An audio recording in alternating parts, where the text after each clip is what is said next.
Bonjour et bienvenue dans ce deuxième chapitre consacré aux composants d'un ordinateur. Aujourd'hui, nous allons découvrir ensemble la carte mère, un élément essentiel, souvent appelé le cœur ou le squelette de l'ordinateur. Sans elle, aucun autre composant ne pourrait fonctionner correctement. Définition et rôle.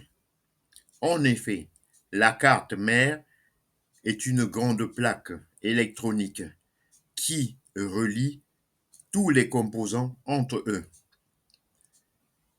En outre, la carte mère permet la communication entre le processeur, la mémoire, le stockage, la carte graphique et les périphériques.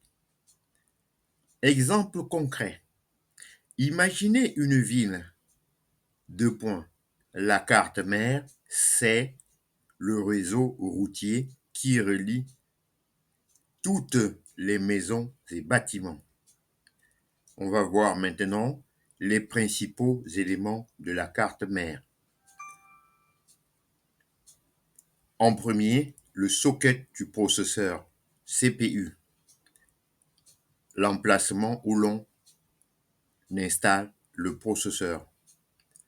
En outre, emplacement de la RAM, c'est-à-dire les barrettes de mémoire vive, se branchent ici. Par ailleurs, port PCIe, c'est-à-dire pour les cartes graphiques ou cartes d'extension.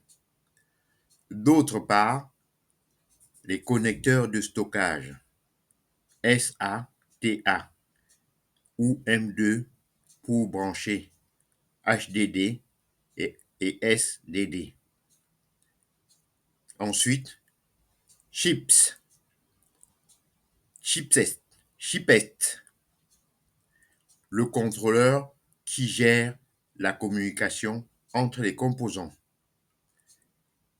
Ensuite, connecteur d'alimentation pour fournir l'énergie. Enfin, port externe, USB, HDMI, Ethernet, audio, etc. Nous allons maintenant voir les types de cartes mères. ATX, format standard, grand avec beaucoup de contenu. Micro ATX,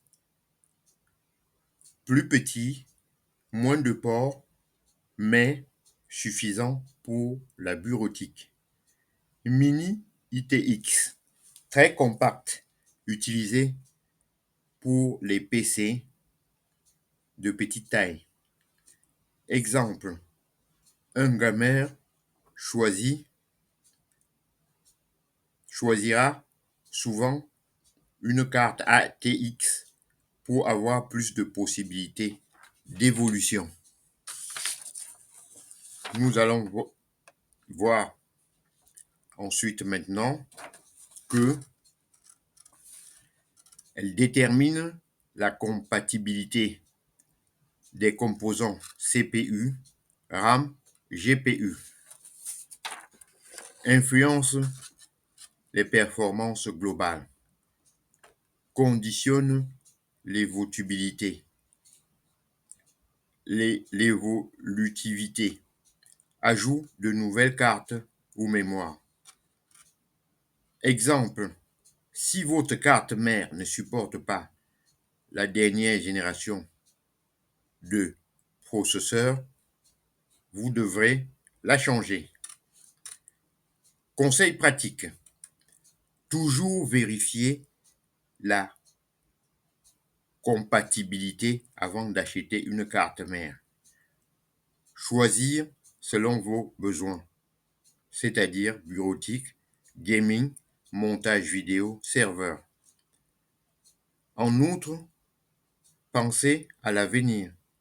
Une carte mère évolutive évite de tout changer trop vite. Conclusion.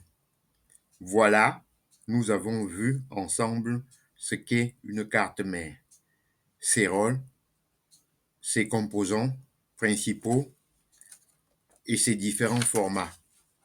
Dans le prochain chapitre, nous allons nous intéresser au processeur, c'est-à-dire le cerveau de l'ordinateur. Merci d'avoir suivi ce cours. À bientôt.